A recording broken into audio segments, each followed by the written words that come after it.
Madam कोई ख़ास बात है? फ़िलहाल नहीं, मगर आगे हो सकती है। मैं रहस्यमय सोच के साथ उनकी तरफ निकली। एनीहाउ हमारी जो बातें हो रही हैं उसे और कौन कौन सुन रहा है?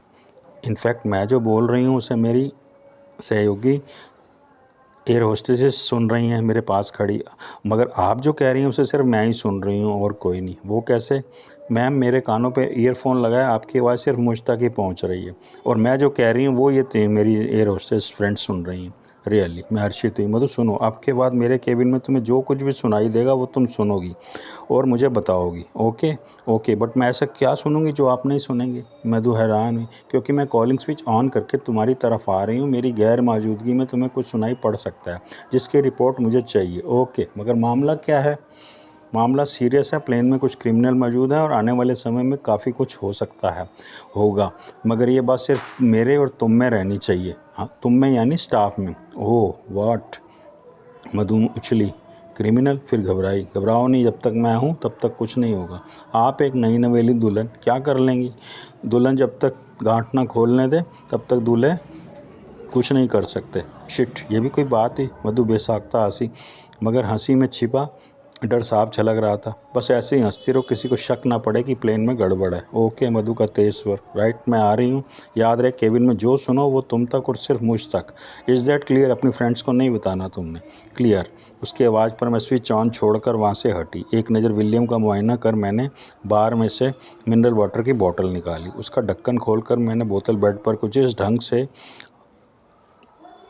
लिटा दी कि बहता पानी धीरे धीरे उसके चेहरे पर बूंद बूंद करके गिरे और वो होश में आए। होश में आने के बाद वो जो कुछ भी करेगा कहेगा मैं मधु सुपुरे की बदौलत जान लूँगी। तत्पश्चात मैंने केबिन का बिल्ट इन लॉक बार से लॉक किया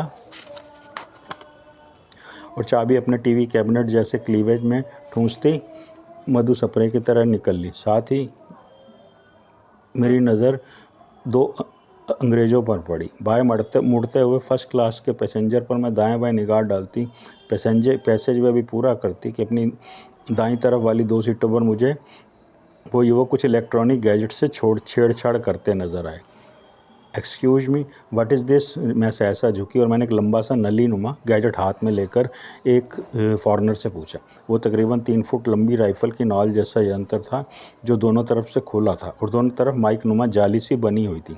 मेरे प्रश्न पर उस विदेशी ने पहले तो मेरा भरपूर मुआयना किया, मुझे भरपूर नज़र घूर कर देखा, एक एक उसने मेरा अंग तोला नापा, फिर आगे बोला, madam this is long barrel double way microphone. आप इसको अगर ज़मीन से 300 गज ऊपर फिट करेंगे तो भी ये आवाज़ कैच करके आपको नीचे सुना देगा। ओह, मैं मनी मन बुदबुदाई। मैं तो समझी थी कुंवारियों के लिए या बिना मर्दों वालों के लिए रात में इस्तेमाल करने वाली कोई डिल्डो जैसी चीज़। मैंने एक अधकटी गेंद जैसा नरम सा उपकरण उठाया और पूछा, और ये उसमें भी फिल्टर नुमा जाली लगी थी?